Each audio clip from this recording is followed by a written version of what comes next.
Hey, welcome to All the Fanfare. My name is Eric Pierce, and doing something a little different this week.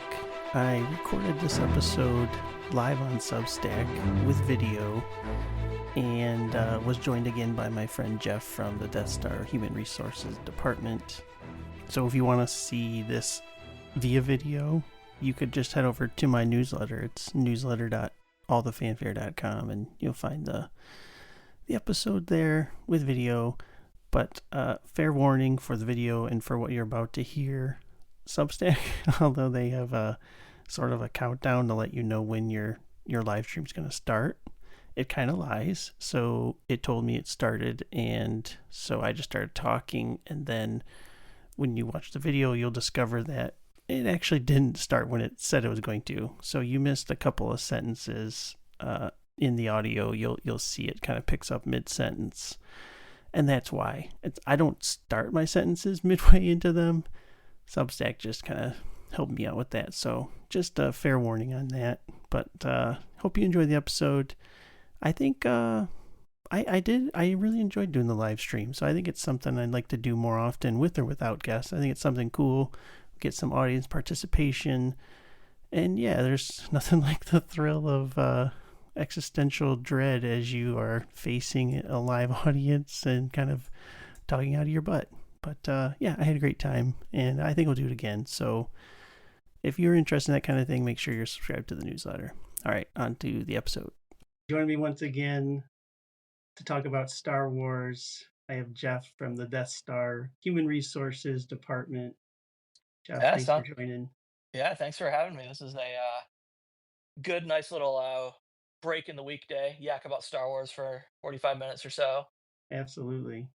This is like I was thinking about this earlier. This is like the joining of the two towers, right? Combining our forces. But yeah, I thought we would just run through some stuff from Celebration because last time we talked, Celebration was yet to happen. So we briefly run through some Celebration stuff and then really get into the meat of it, which is what I'm dying to talk about is Andor Oh, of season two, of course. course. So Celebration came and went. There wasn't a lot that was announced that was juicy or interesting, I guess. So Mandalorian and Grogu, we're getting that movie next year, which I think we already knew. Yeah, that was one that yeah, the date was confirmed, has been confirmed on that one. I think the big takeaway from Celebration, as far as I know, is the people who were there got to see a trailer Yeah. or at least some footage out of it. Yep. As far as I know, it hasn't leaked, or if it's leaked, it's the Disney people are on top of that stuff pretty quickly. I saw I think on Reddit I saw a really like crappy potato quality version, and I said I'm just gonna wait until Yeah, the real thing's on YouTube. yeah, I think I had it in Death Star HR last week or the week before. There was a picture of Mando and Zeb, I think. Mhm, But again, yes. it was Yep. out of focus, taken with a Motorola Razor camera. Yep. Yeah. I mean, it's one of those. I think the movie will be fun. Yeah. Um, Yeah. I think what was interesting was so I watched I didn't go to Tokyo, so I wasn't there in person. But I watched most of the footage on YouTube, and mhm, what was interesting that I thought was Jon Favreau, the showrunner, the creator of the character. He said the movie was a story they had to tell on the big screen. mhm, So to me, that indicates it's probably going to be more on the epic scale, more on the Star Wars scale that we're mhm, used to. Because the question coming into it is like, we have this show, Mandalorian. It's been phenomenal. Its home is on Disney Plus. Why do we need a mhm. movie? I think he realizes that that question is on all of our minds. So the idea that he's addressing that sort of directly although he's not telling us anything, right? Right. But I think we can expect something on the traditional Star Wars scale of battles and epicness. Yeah, I think you're probably right about that. I mean, as something we maybe get into a little bit later, but I went and saw Revenge of the Sith this weekend, and Hmm. it just reminded me of that Star Wars is meant to be seen on the big screen. Yeah. Yep. Like, Yep. I love being able to sit on my couch and watch Mando, or watch a couple episodes of the Clone Wars if I just don't have anything going on with my day. But to watch it on the big screen is just great. So I think I think you're probably right. It's going to be more of a, I don't know, epic adventure. I think, yeah, you're probably right. Like that's just going to be the good way to put it. We'll get some space battles and, maybe a big army of Mandalorians fighting, I don't know, pirates or whoever Right. it is, whatever they choose to do with the story. Um, yeah, it'll be like an episode of Mando, but bigger. Yeah, bigger and hopefully better. But it's a Yeah, high bar. It's a high bar. Season it one, is a high season two bar. are outstanding. I've wondered for a while, and you and I may have talked about this when we talked last time. Is this going to be kind of, I don't know. Have they said if they're doing season four? Like it keeps going kind of back and forth. I mean, well, Lucasfilm announces projects and then just quietly quits them. So they may have Right. announced it and then just kind of shuttered it. Um, Yeah. I my mean, take is that this movie is season four essentially, until we that's hear kind otherwise. that's kind of what I've assumed, and I kind of figured my assumption has been that Favreau and Filoni, they want something more in Mando leading into, the Filoniverse movie. Yeah, The one that's going to kind of wrap up Ahsoka and Mando and, whatever other, maybe Skeleton Crew, maybe Book of Boba Fett, whatever it is. So he must feel that we need something else. yeah. So maybe this will be kind of, um, sorry, just had a Uh, call. that's all right. Yeah, I didn't know what happened to my screen there. That he'll use this to kind of wrap up, I don't know, the individual Mando story and then take it into the kind of wrap up movie. Yeah.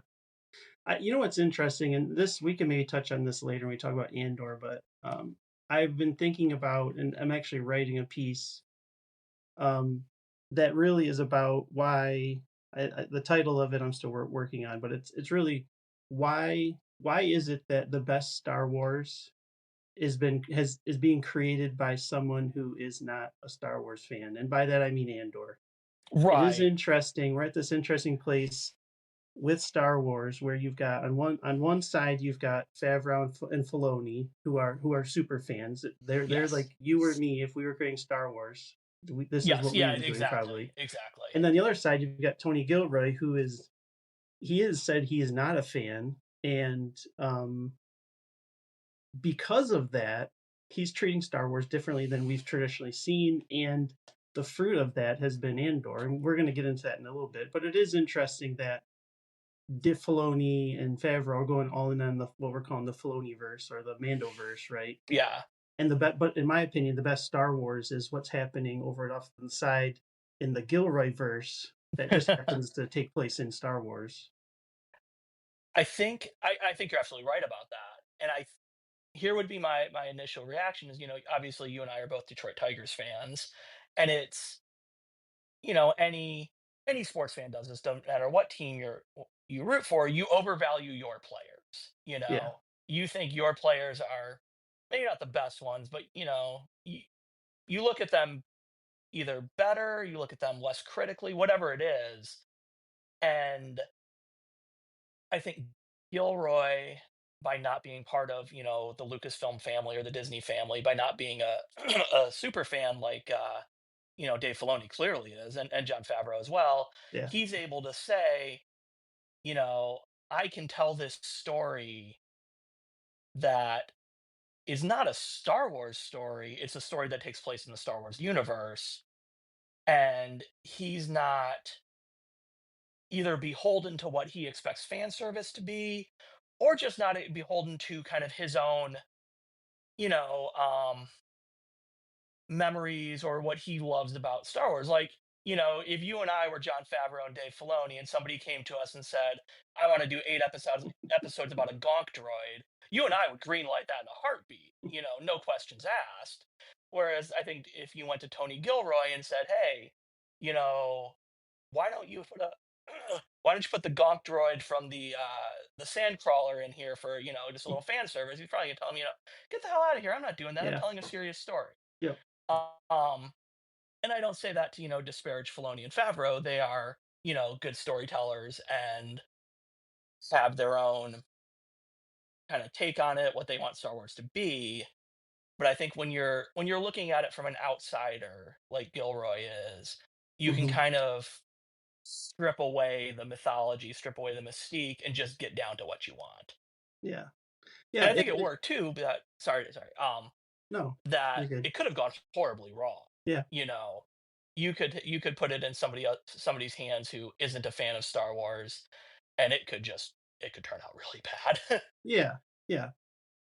But it is interesting. I read a review that in the Hollywood Reporter that Gilroy he did an interview with them around the time of season one, Hmm. and he was saying that with Star Wars, when people come into it, actors, directors, writers, whatever, even unintentionally, they change. They like Hmm. kind of change. They give what they think Star Wars should be, and Gilroy's point was, no, like we're hiring you because of who you are and what you bring. We don't want you to Hmm. change that. And it is just, I think Star Wars is an interesting crossroads because, in my opinion, like Andor is the best thing that's come out of Star Wars since The Empire Strikes Back. Hmm. And on the other token, like the fan service, the fan servicification of Star Wars, I think is destroying it. And there's a time and place for it, but when fan service is both the ends and the means, Hmm. then like I don't know, like season 3 of The Mandalorian and like parts of Ahsoka, like they lost me because it became less about the story and more about, pleasing the Uber fans with Hmm. with plot developments or callbacks or whatever. And I feel like Andor is just pure storytelling. And Hmm. that's really, and obviously, like, I'm approaching Star Wars as a 40-year-old man, which is a totally different point of view than I would have had as a child, which George Right. Lucas famously says Star Wars is for children, or those of us who still are children, I guess. But We're large adult sons at this point. exactly. Yeah, no, I think you're absolutely right about that. And I know you and I talked about this a couple weeks ago. It's that Disney has so many different audiences. They've got the people Yeah. like us, they've got the new fans they're trying to bring in, they've got the people who, are younger than us who came in as, the prequels were their Hmm. introduction to Star Wars, or, and they grew up on that in the Clone Wars. Yep. So, it's one of those where how do you how do you satisfy so many disparate groups of people and ultimately still make money? Because I mean, ultimately, Yeah. Kathleen Kennedy and John Favreau and Dave Filoni, they have to answer to Bob Iger, who has to answer to the shareholders. So it's like, where do you only have so much money to go around.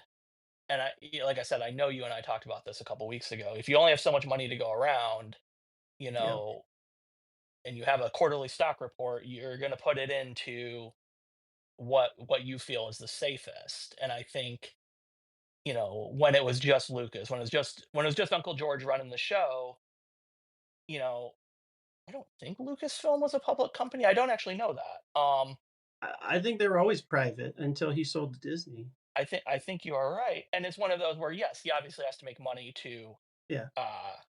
further his projects, but in the end he can say, if George wanted 8 episodes about a gonk droid, it's going to get done, Yeah. assuming he can afford it. I mean, the Star Wars Underworld stuff just came back up a few weeks ago, and it was one of those where we wanted to do it and we just couldn't afford it.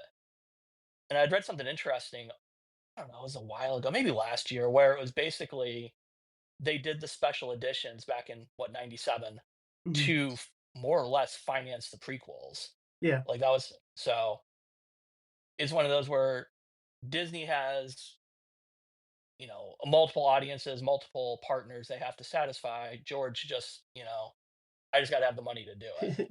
George just needed to satisfy himself. Hmm. Yep. We could all Uh, be so lucky to have that we sandbox to play in. exactly. All right, let me just quickly touch on the rest of the stuff that came out of Celebration, and then we'll dive into more Andor. The big thing for me was Starfighter, which Hmm. new film directed by Shawn Levy, who recently did Deadpool and Wolverine. Hmm. Ryan Gosling is attached, which I think you pointed this out in the newsletter, and I think it's true.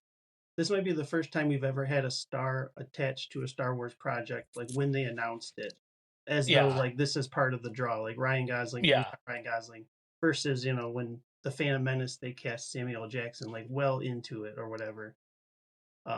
Felt like a maybe a subtle shift there with using Gosling to build up some buzz, and because we know nothing about this movie right. Yeah, other than the title.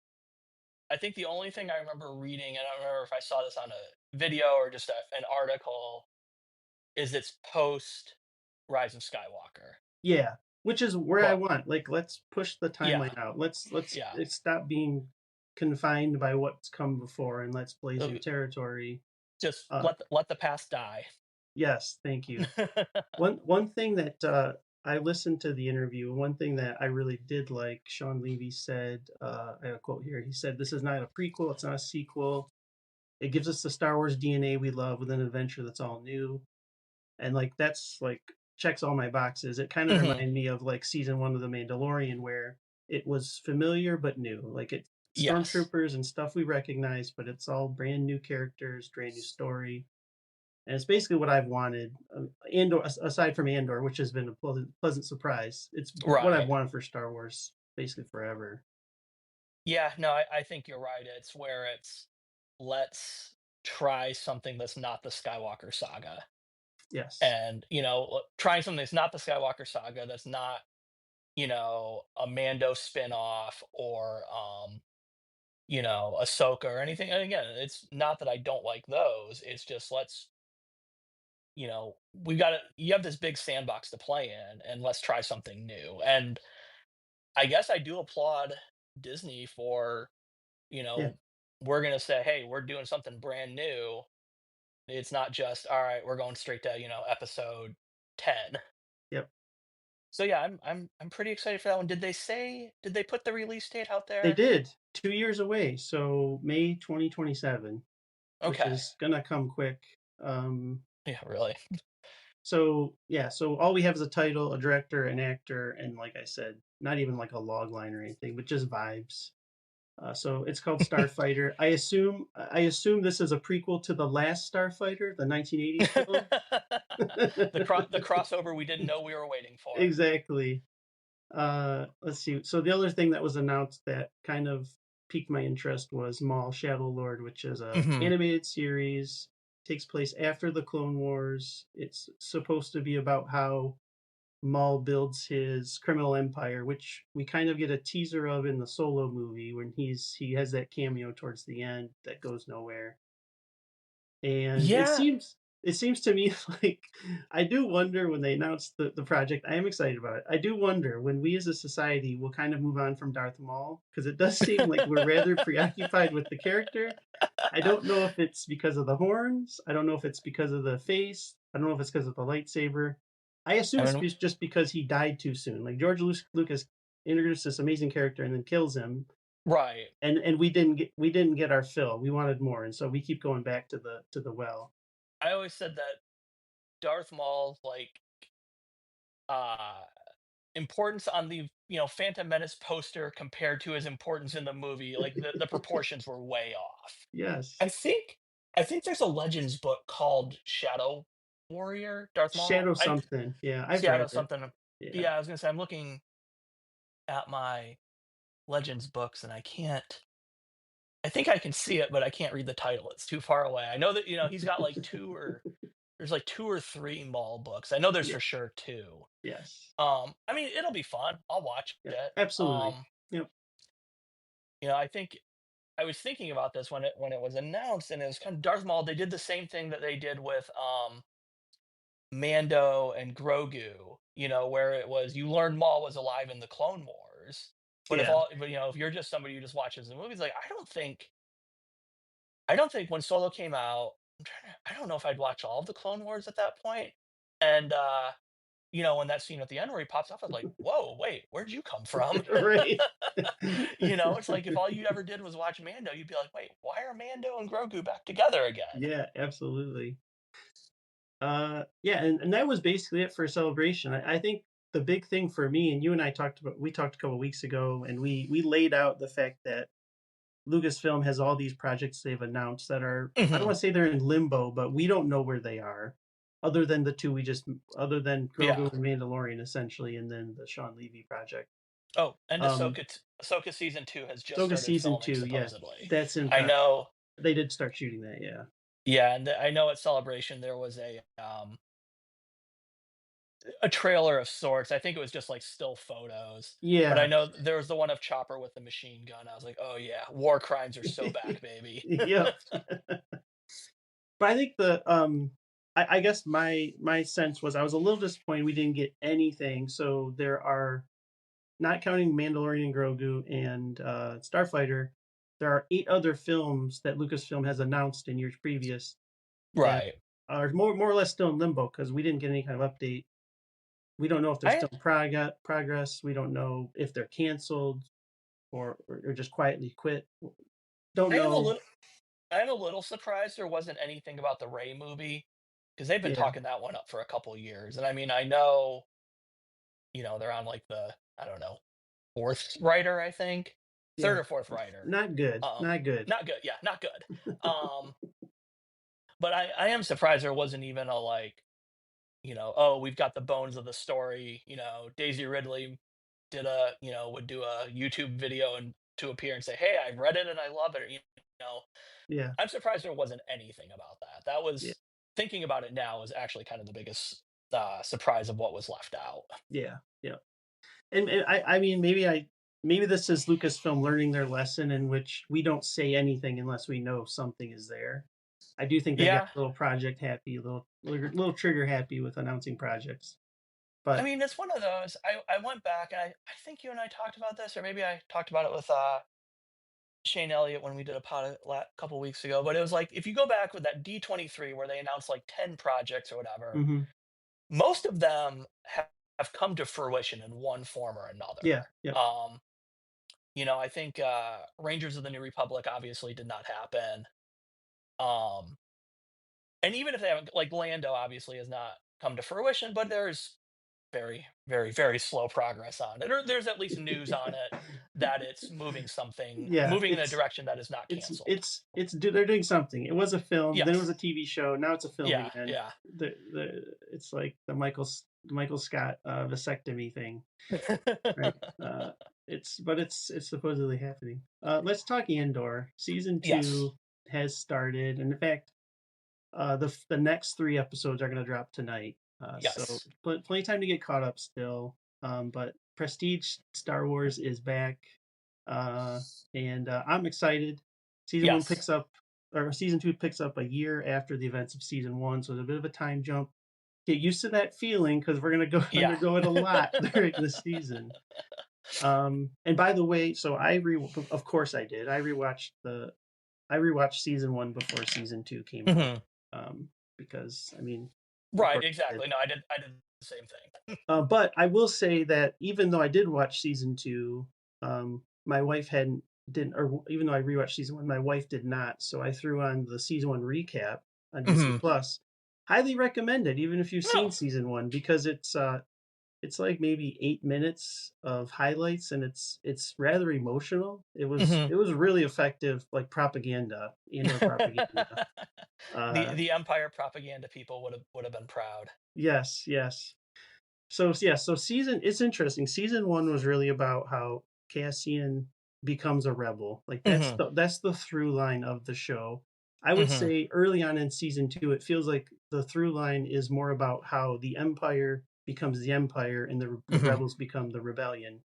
Because in season, and that might sound a little weird because we had Order 66, right? We Hmm. had the Empire declaring, or the Emperor declaring himself the Emperor. So at that point, you have an empire, but it's not yet the empire that we know and love to hate from like back Right. in 1977.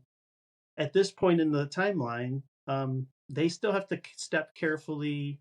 The Senate's still in play. Like there's even a Hmm. line about how the emperor has to get like budget approvals for things, which just seems crazy. I mean, it sounds familiar Right. if you're thinking about like contemporary comparisons. But at this point in the timeline, the empire is not this all encompassing, all powerful organization.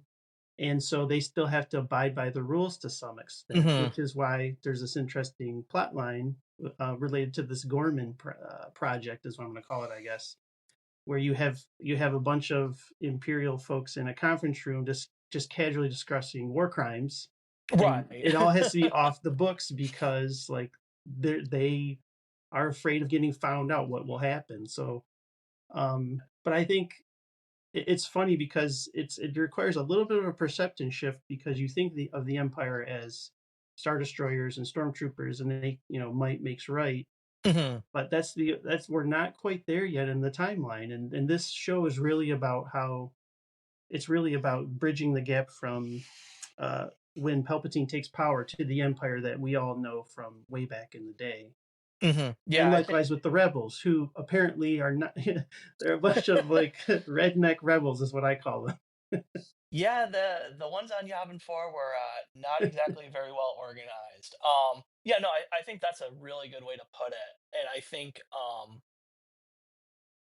my one takeaway from kind of the Gorman, plotting is that, meetings are the root of all evil. Like, nothing good comes nothing from good, meetings. Yeah. nothing good comes out of a Yeah, meeting. That's always reject, absolutely true. if you take that meeting, you take a meeting thinking it's going to be fine. Next thing you know, you're committing genocide. Like, just reject the Outlook invite. Right. But yeah, no, I thought, I think that's a really good way to put it. That the Empire is not the Empire yet. Mhm. Palpatine. There's nominally still democracy. Yeah, Um, and yeah, it is interesting. Also, 'cause when I guess 77, the original trilogy, the rebels are all on the same page. exactly. They've got a You real uniform and everything. Yeah, exactly. And you don't really see, I guess maybe the Clone Wars cartoon would be the first. I think that's where Saga Rare is introduced, if I remember Yeah, correctly. yeah, Yes, so that's kind of the. I think he's young at that point though, and he is. It's tough with Forrest Whitaker because I know he's pretty old, and Yeah. they're just de-aging the heck out of him. Like, that takes a lot of computing power. No offense to Forrest Whitaker, I think he's a fantastic actor. I really like him, but I was like, man, you were. It was a little more believable in Rogue One. Yeah. A lot less de-aging needed to be done. But yeah, no, I think it's pretty interesting. I think I said this somewhere on Substack that I think Dedra and Syril are going to be low key the most interesting story. Yeah, I mean, season I 1 hinted at something being there, and I hmm guess in the year since we left these characters, fascist love has bloomed because now they've moved in together, and not only that, but the mother-in-law is coming over for dinner, and it's so deliciously awkward, and yes, it's funny too, just like when Deidre is like trying to figure out what to wear, and then she practices smiling I because loved that she's part. not I used to loved that part. it. She's like, my face hurts. Yeah, exactly. I I wonder, and I have no idea if this would happen, but I wonder if one of them is going to get disenchanted with the Empire. Because right now, Yeah. season one and right now, they're both true believers. Yep. We found out that Dedra was, basically raised in an Imperial orphanage. You know, and Cyril just wants approval from a authority figure. Doesn't matter who it is. So I just wonder though if we're gonna see, maybe after, however much of the Gorman massacre we're going to end up seeing. I just wonder if one of them is going to be like, this is not what I signed up for. Yeah, I think they seed that a little bit with Dedra in this Hmm. first couple episodes, which I like that because it offers the opportunity or the suggestion that she's going to have a character arc. She's not necessarily just going to be like towing the line and Hmm. repeating the company mantra. She seemed to want no part of the Gorman massacre that we know that's going to happen. Like she wants Right. no part of planning it. I don't know that she's like just wants to be like all about the traditional like trad wife, like she just wants the quiet life with Cyril, or she's Right. just had a. But I do wonder if the relationship has so we find out in the first couple episodes that she was essentially raised by the Empire, Yeah. from not from birth, but from a very young age. So she's always been about the Empire. Empire is Hmm. mom and dad to her, essentially. Um, and which then means that her concept of like relationships and loves is going to be rather skewed. And Yeah. now she has this relationship with Syril, who is also rather messed up. But it does beg the question, like, has she discovered something beyond the Empire Right. that is opening her eyes up to what it means when you are oppressive and you're killing people and stuff, people who love other people. And Yeah. I do think I don't know if she's gonna go full um I don't think she'll go full rebel, but it does beg the question, like, if this is where they're starting, like, where are they going to end up? Because if they start together, I don't think they're going to end together. No, And I think maybe I could see this brewing rebellion being what drives them apart it would be a Shakespearean tragedy for sure. of Yeah, sorts. yeah. Well, Cyril will have to go back to eating that gross looking cereal. well, let me ask you this: out of the four, basically the plot points, we had Cassian Yep, stealing the tie, yep, Cyril and Dedra playing house, yep. Mon Mothma's wedding planning, Hmm. and the entire planet made up of wheat. Um, Yes. I was something I waiting for the also Russell Crowe cameo where he's just walking through the field, draping his hand across the top of the wheat. what what storyline did you think worked the best for the first three episodes? Uh, that's a good question. I think so. It's interesting. Cassian was largely sidelined in his own Hmm. show for the first three episodes, and I dug it. Other than the fact that we'll touch on this later, like the redneck rebels part of it started to wear me a little bit. I did like how the first episode starts, and Hmm. we know Cassian is like the super rebel, like he's their best asset at this point. He's like super spy, and I love that he gets in a TIE fighter and he has no idea how to fly it. And That was good. it's I don't know, have you ever played Rocket League? No. Okay, well it's a video game where you play RC cars that are playing soccer essentially. So you're driving around RC cars and trying to knock a soccer ball into a net. Okay. I'm terrible at it. I drive my RC car like Andor flies that TIE fighter. I'm all over the place. There's even a point where the stormtroopers walk in and they're just like looking at the TIE fighter crashing against the ceiling and stuff. I Yeah, imagine there's that's like what everyone else is doing when I'm playing Rocket League. They're just like, what is this guy doing? Because I am all over the place. I clearly have not played that game enough. But I did like that it's not assumed that he's just gonna know how to fly this TIE fighter, this right. experimental craft. And it actually becomes a plot point because later on nobody can fly it. So Right. they're all stuck. Yeah, I thought, and I know I wrote about this with the redneck rebels. I like that. I think they're coming back. Oh You yeah. know, yeah. Yeah. I mean, obviously, nothing in this show is done by accident. Right. You know, Yeah. they would not introduce these characters as just kind of quasi comic relief, and then without some kind of purpose. So Yep. I said this is what I wrote, and I know I'm not the first person to think of this. This is not an original idea by me, but they are going to, when Dedra said, "Oh, we need some rebels on Gorman to legitimize, dropping a garrison." You don't want some rebels there that can actually like beat you, you Right. know, that are actually going to rally and inspire the Gormans. You need to inspire them just a little bit to justify the stormtroopers. And if she needs a group of rebels that are long on passion and short on competence, that's a pretty good group for that. Yeah, we know exactly who she needs. Yeah. I mean, you're right. Everything, just going back to season one, nothing happens by coincidence or happenstance. Like everything is used or for it's there for a reason. Hmm. Uh, they do need sacrificial lambs, and Yeah. I'm okay with these idiots being slaughtered. Like they Luthen would get rid of them in a heartbeat. He'd be like, "These absolutely, guys are idiots, and they're gonna get us all exposed." He yeah, might give them to the Empire. yeah.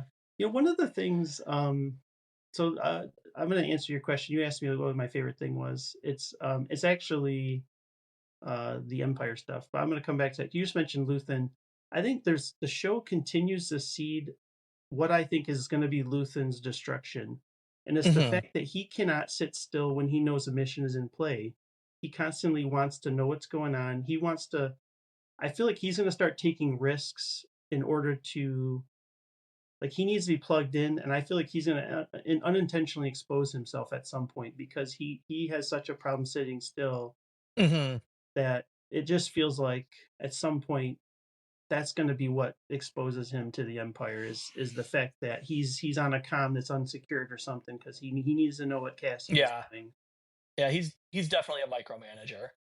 Oh, absolutely, yeah. Yeah. Meanwhile, Mon is like cool as a cucumber. I mean, so to speak. Like, she's tore up about what happens, but yeah, I think my favorite thing from these first three episodes has just been the empire of it. I think the Hmm. that meeting room, the boardroom, is just such a good scene.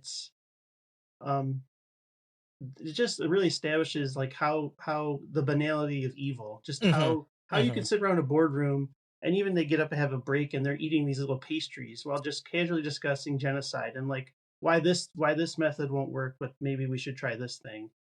And even too, when Krennic is talking about even among this council room, these should all be true believers in Hmm. like let's just crush everybody. He's even pitching it as talks about energy independence. And my question is like from what or from whom? Because you're the Empire, and like how could like who are you beholden to? But then also Right. he mentions it's all double speak because he talks about how they want access to like stable unlimited power, which of course Palpatine says he wants unlimited power. Right. Yeah. No, I got uh that. and so that they can be like have a good economy and like for like security purposes, and it all just sounds like political doublespeak and is super familiar to like a lot of stuff we're hearing like today, Yes. and it is kind of scary how much of this show mirrors what's happening in America today with like on the farm planet you've got these Hmm. people who are undocumented workers who are afraid of being rounded up because they don't have paperwork, they don't have visas, and it's obviously it's kind of a coincidence because they were working on the show 2 years ago, but at the same time like the fact that this is where we are in America and this is going down Right. I mean, Star Wars. yeah. No, it definitely is a reflection of our current times. I guess would be the best way to put it. Yeah, How much. I don't know if Tony Gilroy has said like how intentional it is. I would imagine it's at least somewhat intentional. yeah, But yeah, yeah, yeah. No, the farm plan I thought was a great example. I mean, I live in Texas. We have a large hmm, undocumented population that does a lot of those sort of jobs, yeah. and I don't know what's going on in like the farming communities now with everything that's happening in our country, but I'm sure it's something people are thinking about, and it just shows as well, you know, with the Empire and just the unchecked power that even the random lieutenant on some backwater planet, probably out in the outer rim. I don't know if they've said where it is that he just feels he can do whatever he wants and there's really no consequences. And he's not wrong. That's the No. thing, and that's why like it was interesting. You bring that up. The assault on Bix was on one hand felt like it is. It's something we have never seen in Star Wars before, Yeah. and that she says rape, which is a word that doesn't to this point has never existed in Star Wars before. Like it's No. never been uttered. Like sex, if it happens in Star Wars, happens way off screen. Right. And so the fact that they put that in the show, and it's really, I think we always have known that the Empire is all about raping and pillaging, but it's been more metaphorical and maybe Hmm. like an environmental thing. Yeah. But this, they made it really personal. And I think it was a bit of a brave choice. I think it's clear. I mean, Andor is meant for, you can say it's meant for adults, but it's definitely a more mature viewing. It's not the Star Wars you grew up on. It's not the Star Wars I Yeah. grew up on. Yeah. But Yeah. I mean, that's part of why I like it because it is realistic. This is what would happen. This is what does happen. Yeah. And Yeah. I think you're right that it basically takes the Empire, like in season one when you see Canary that the Empire, basically pillaged the planet and destroyed it yep, and wrote it off as, oh, it was a mining accident. yep, Um, you have that on such a large scale, and then you shrink it down so much that you have, one imperial officer who wants to assault one person yep, because he can. yes, And you see uh I don't want to say the degrees of evil, but kind of I guess the scope of it. Yeah. That it can go all the way from one person to one planet to a whole galaxy. Yes. Yep. Absolutely. And I think it shows that fighting back or rebelling is it is we talk about the rebellion being this organization in the future with uniforms and X-wings and stuff, Hmm. but it starts with individual acts of saying no and fighting back. In the case of Bix, like she fights back Yeah. and kills him unintentionally, but um I think it all ties together to tell a cohesive story about um where we're at in the galaxy, what's happening, and it yeah, I don't know. Like I started rewatching it in anticipation of this talk because Hmm. there's things you missed the first time, Yeah. and I guess that's what I continue to be struck by is just the subtext and the care with which Gilroy's telling this story, Hmm. and even the Bix plot line. Like she starts out these 3 episodes, she's still traumatized by Hmm. what the last Imperial dude did to her in Right. season Yeah. one, and here she kind of gets to complete that arc because she gets to fight back and she saves herself. I'm glad the show didn't do the typical thing of having Cassian show up to save the day. Yeah. She Yeah. saved herself, and yeah, I mean it's It such a was good show. it was incredibly satisfying when he showed back up with the tie and just like Oh, of hit the course, hit the yes, troopers with the missile or yes, whatever he that used was there. awesome when he figured out how Yeah. to drive it. I guess what else did you? As we touched on a lot of different plot lines, was there anything else from these first 3 episodes that you really loved? I I really loved Genevieve O'Reilly's performance. I Yeah. thought she was just absolutely fantastic. As somebody who she has enough things to juggle just in her day-to-day life as she's the senator, she's funding Yep. rebellion, she's got her home life, like she's those three things going on, and then to add in she's got this wedding that she does not really approve of, but I mean, she basically sold her daughter out for the rebellion. Yep. I mean, that's really, it's a true believer and kind of a Dedra level, Yep. just on the opposite side. And I thought the moment where she tells her daughter, like, you don't have to do this, it is pretty heavily implied that her marriage to Perrin was an arranged marriage. I don't think they Yep. ever explicitly said it, but it's certainly pretty heavily implied Yep. that marriage that her mother did not seem to approve of it, just based on the fact that, well, my grandma got drunk at the wedding. And, when she tells her daughter, like, you can go out there and just say, we're not doing this.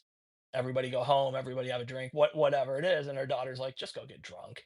And, you just kind of see her like, and again, it's just such a great performance. Just her face kind of snaps back into like, okay, I'm back on. Like, I got to deal with Hmm. this. And then, you go have the dance party. Um, but she's got the wedding, and then Luthen shows up, and he's doing all his various murderings. I mean, I like Luthen. I think he's a great character. But I was like, dude, there's more than one way to solve a problem. Like the Yes. answer, he just goes straight from like zero to murder. Like that's Yep. what he does. Yep. He's like, kill Cassian. He did his job. We're gonna kill him. We're gonna kill. I can't think of the bank. Tay. Oh, I was just yeah. like, Her dude, her there friend. are a variety of steps you can take to solve a problem before you just have sent to murder a guy. Yeah. Yeah. But yeah, no, I thought that was kind of out of the four storylines. I thought that was my favorite one. And I think just kind of I think I wrote this as well. It really reminded me of the end of Goodfellas. The scene where like he's in the kitchen, like he's got to Yeah. make dinner, you He's got all the chopper paranoid. over the head, he's got to like pick up, I don't know if it's picking up drugs or picking up his mistress, whatever it is, just like that frantic energy of it all. And then he gets caught. His kind of release is like, all right, I'm caught. I'm gonna have to cut a deal. Mons is just like, you know what? I'm just gonna get drunk and dance. Yep. One thing I thought of, it is interesting too how in these first 3 episodes, I had mentioned earlier that Cassian is largely sidelined because he's basically like in prison, so to speak. Mhm. But really, the first three episodes are about the women of Andor. It's Mon Hmm. Mothma obviously is a huge component. Dedra has a huge piece. Bix has a big storyline. And I think that's it's interesting because the I think a couple years ago, what Lucasfilm made a bunch of, or maybe Kathleen Kennedy came out with saying the Force is female, right? And Hmm. they were really talking about Rey and I think the Acolyte and how they wanted to usher in a new era of Star Wars that wasn't so male centric. And you can quibble about whether or not that was successful, but here with Andor, they're quietly doing that, and I Hmm. would say they're super successful because the it's not really approached from an agenda, but from the characters themselves, and the stories are rising out of these characters. Like Mon Mothma is someone who is just I think she does she just have the one line in the original trilogy about the Bothans? I think so. Yeah, and so she was basically a nobody character, and they've Hmm. really fully developed her into this complicated person who is giving up everything for the rebellion because she thinks Hmm. it's the right thing to do, and she's a really tragic character because she has to basically wear a mask at all times with all people. Like she can't even take it Hmm. off at home with her husband. Her daughter looks at her as like a fraud or an Hmm. embarrassment. And her biggest ally is Luthen, who, like you said, everything he wants to solve everything by killing it. So she is basically isolated, and um, I mean, yeah, she's probably my favorite character on the show just because she has such a rich life. Like Hmm. Cassian is all he's just one note. He's all about the rebellion. He has these friends, but it's they're all pushing in the same direction. Yeah. Where Mon has she has a real life. Like she has a family and she has obligations and she has a day job and all these things. So it's yeah. I mean that's the biggest surprise. I mean one of the biggest surprises is that they made a prequel of a prequel. So Rogue One is a prequel. Hmm. This precedes Rogue One. So now we're like Inception or prequelception, and it's one of the best things that I've ever seen. At Yeah. least like period, but even specifically with Star Wars, just because of how rich and nuanced it is. It's not just checking off boxes showing us how these Yeah. characters get from A to B, but it's really delving into who they are and why they make the choices they do. Um, just to wrap up, I do want to ask you, All right. is there anything about season two that you are concerned about or that isn't quite landing as well for you? Nothing yet. Actually, one thing I was concerned about that did not come to fruition is I like that the years seem to at least be kind of bleeding over. Like I really Yeah. thought it was going to be like, you know, 1 year, and I actually thought it was. I kind of thought it was going to be like 1 year, like just one story or maybe two stories. Like I Mhm. did not think they were gonna kind of keep four storylines going. And obviously, like Gorman is still going to happen. So I Yes. like that they're doing that. Um, Nothing off the top of my head that How do you feel raises any about red flags. I'm going to ask you a leading question. How do you All feel right. about the pace? So season one famously starts slow, Hmm. and before it picks up, I would say season two, apart from the very beginning with Andor and the tie, it also starts slow. I have seen this, and my response to season one and my response to anybody who says this about season two is Andor is deliberately a slow burn. Yes. Yep. I kind of likened it to a John Le Carre novel where there's a lot of setup. It's not James Bond, where it's all action. Yes. John Le Yep. Carre is much more. It's deliberate. It's slow, and then when there is violence, it's kind of very sudden Yep. and Yeah. deliberate. And that's Um, realistic. That is yeah, yeah. realistic. Yeah, I mean, as realistic as we can be about a show with spaceships. Yes, absolutely. Yeah. No, I think the pacing is fine. I like it. I'm still deciding if I like the release schedule or not. Yes. Um, Okay. Yep. I'm hung up on the same thing. I I think yeah. I kind of wish they did it like they did see because when you go back and watch season one in retrospect, it's more or less the same thing. Like you Yeah. have The first 3 episodes are, him on Ferrix meeting Luthen and leaving. Then you've got Aldani. Then you've got Narkina 5. And then you've got, Narkina 5 maybe goes 4 episodes, but then you've got the end back on Ferrix. Like it's still 4 separate um stories, Yeah. or episodes, however you want to call it. So I don't think anything would have been lost by um releasing it as 12 episodes versus or 12 weekly episodes versus how they're doing it now. Yeah.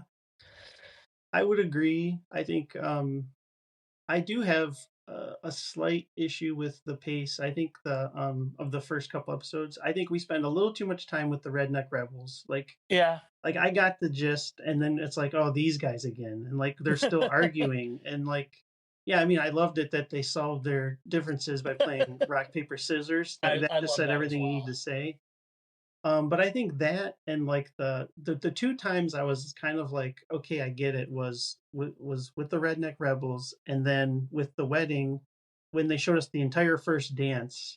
I was like, Hmm. you could cut away. Like I don't need to see all this. Like I would rather spend more time with the Imperials talking genocide. Like I don't need action. Give me talkie. Like, but Right. make it meaningful. And those are two places where I kind of felt myself checking out a little bit because it started to drag just a little bit. And I'm there for the ride and I'm willing to take it for what it is. But those were the only real quibbles I had. I think my biggest concern going forward is like you said, the release schedule. I would much rather it be a 12-week thing because I want to enjoy this. I don't want to Yeah. just gulp it down. I want to just Yeah. enjoy it as it, as long as I can because shows like this don't come along. But tied to that, it's I'm a little concerned about, so each of these 3 episode arcs are going to take place 1 year apart. Right. So the first set was for BBY, which is before Yavin, if you don't speak Star Wars. And Yavin is the Battle of Yavin, which is I essentially when the Death Star shows up and Luke blows it up. Just so we're all talking the same I thing. I really wish we could move on to a better timekeeping. Like, Yeah, why don't we do before use Order 66 would be a much better like it would be. demarcation line. Or yeah, But, or the birth of Yoda. Let's count yeah. from BBY BBY, would there be you go. before Yoda, BY Yeah. before Yoda. But yeah, I think my only real concern is that I don't know how well it's going to stitch together. So like Mhm. you said, in season 1, we did have these 3 episode arcs. They more or less happened chronologically, like Yeah. within a close time frame to each other for the Yes. most part. Granted, Cassian's in jail for a while. You understand that. I do wonder how cohesive it's going to feel when we're jumping a year between each little story chunk, and each Mhm. story chunk is confined to like a 3-day window. So basically, it's like Friday, Saturday, Sunday in a given Right. year, and then next year we're going to pick up with the characters and see where they are. I do worry a little bit about, are we going to spend too much time like clearing our throat in that first episode, like being like, this is where we Right. are now. Granted, I trust Gilroy. He's a great writer. I trust his team, but I do wonder Mhm. if we're going to lose a little narrative thrust as we kind of keep resetting the table. Um, so that I kind of guess remains to be seen, and that's really the only thing that's kind of in my mind is like, how is this uh, going to? Is it going to feel like a cohesive story like season 1 did versus like these individual pieces that form a big story, but are almost mhm. more like episodes, right, of an ongoing thing. Well, I guess we'll find out tonight how well it Yes, flows together. yes, we will. Yeah, I guess that's probably a good point to end it on. Did you have anything else related to Andor or anything else? I did enjoy. There was a little bit of an Easter egg in the wedding when they present the statue. There's a little Knights of the Old Republic 2, 1 or 2. Knights of the Old Republic 1 with the Rakatan or whatever they're called, the aliens from Knights Oh, of the the Old aliens. Republic when they said Uh-huh. at the end with the Starforge when they said, "Oh, this statue was stolen by them." I think so. What do you So, think of here's a random question. What do you think of the fact that I don't think there's a single alien in any of these episodes other than there's one guy in the background at the wedding. He's like kind of almost has an odd shaped head. He's totally bald and he's got sunglasses on. Other than him, I don't Yes, think there's a single alien in any of these episodes. And most I of season one didn't have any aliens either. yeah, I don't think there were any in the Rebels. I mean, the Empire, Palpatine was a famous space Oh yeah, of racist. course. Everyone So looks, and they're all unless you're speak with a British accent. Like, yeah, unless I you're mean, Thrawn, you're a no-go. Yeah, so there wouldn't be any there. Yeah, maybe a couple. Yeah, there weren't any on the. it's Were there interesting any on the because Wheat Planet? Can't. I don't. I don't remember any. It's I don't interesting remember. because like you would think, and obviously this plays out in the future with the rebellion, that a lot of the ground forces or a lot of the organizations made up of aliens because they are Hmm. the ones that are being suppressed most violently by the empire because they are basically like a white power organization, and it would Yeah. make sense then that you're predominantly the people standing up and fighting would be people who don't look like that. So it is strange that here at the beginning we don't really have any aliens. Yeah. Yeah, you're right. And there really weren't a lot in season one. Now that I'm kind of thinking about it, like the prison. When Cassian was in prison, it was all humans. Barracks was all humans. Yeah, the only aliens I can think of were on that like planet Club Med where Yeah. Andor basically like hangs out briefly and gets arrested. There were some Yeah. hanging out on the beach. Yeah, Um, that is about it. That is an interesting choice. yeah, I don't know. It doesn't All right. mean anything. It is just an interesting All right. observation. Tony Gilroy, if you're watching, come on and explain yourself. Yeah, We have right. questions. We have questions. We need to know. All right, Jeff. I think it's a perfect place to wrap up. Thanks for All joining me right. again, my friend. Absolutely. It was good talking with you. Everyone, Yeah. thanks for tuning in Thanks. and Yeah. listening to us and all that. Yes, absolutely. Thanks for everyone who joined to watch this inaugural issue edition of this our live podcast. So we'll maybe do more of these in the future. Sounds good to me. All right. Thanks everybody. All right. Thanks, everyone. Have a good one. You too. Bye.